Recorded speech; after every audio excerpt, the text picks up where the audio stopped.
একটা প্রশ্ন এসেছে, একটি মাহফিলে ভিডিও করার ক্যামেরা থাকার কারণে একজন মুরব্বী আলেম আরেকজন আলেমকে স্টেজে 2 বার চর মেরেছে, যা নিয়ে সোশ্যাল মিডিয়ায় খুব সমালোচনা হচ্ছে। আপনার এই ব্যাপারে মতামত কি? দেখুন, মুরব্বী যেটা করেছে তার অধীনস্থ আলেমের উপর, এটা নিয়ে আমি বেশি কিছু বলতে পারি না, যদি সম্পর্কটা হয় ওস্তাদ ছাত্র। তবে প্রকাশ্যে এই ধরনের কাজ খুবই দৃষ্টিকটু। ইসলামের হুকুম কি? আল্লাহ হাবিব সাল্লাল্লাহু আলাইহি ওয়াসাল্লাম ইরশাদ করেছেন, মান লাম ইয়ারহাম সাগীরানা ওয়া লাম ইউক্কির কাবীরানা ফালাইসা মিন্না। যে আমাদের ছোটদেরকে স্নেহ করলো না আর বড়দেরকে সম্মান করলো না, সে আমার উম্মতের অন্তর্ভুক্ত না।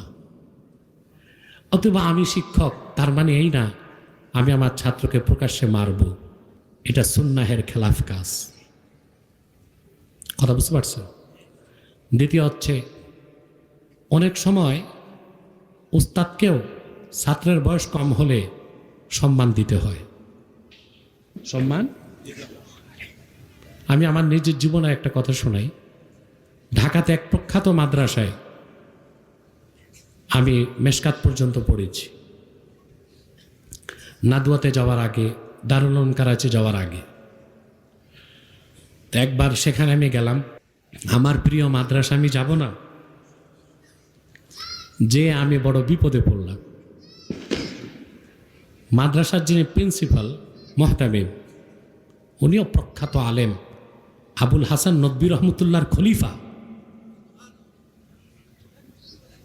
তো তিনি আমাকে ওনার কামরায় নিয়ে যে ওনার বসার চেয়ারে আমাকে বসায় দিচ্ছে, আর উনি আমার পাশে বসেছে। কিরকম বিব্রতকর অবস্থা!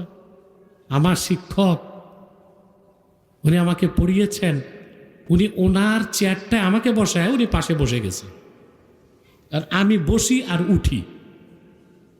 একটা কিরকম অবস্থা না এটা? আমার উস্তাদ উনি, উনি আমাকে ওনার পাশের চেয়ারে দিলে মোটামুটি বসা যায়, এখন ওনার চেয়ারে আমাকে বসায় উনি পাশে বসে গেছে। আর সমস্ত বড় বড় শিক্ষক যারা মুহাদ্দিস, মুফাসসির, সিনিয়র শিক্ষক, সব আশেপাশে বসে আছে। শিক্ষকদের মধ্যে আমার শিক্ষকও আছে তখনকার, ওই সময়। এটা হচ্ছে ছাত্রের প্রতি স্নেহ। শিক্ষক হওয়ার মানে এই না আমি ছাত্রকে যখন তখন যে ধরনের আচরণ করব।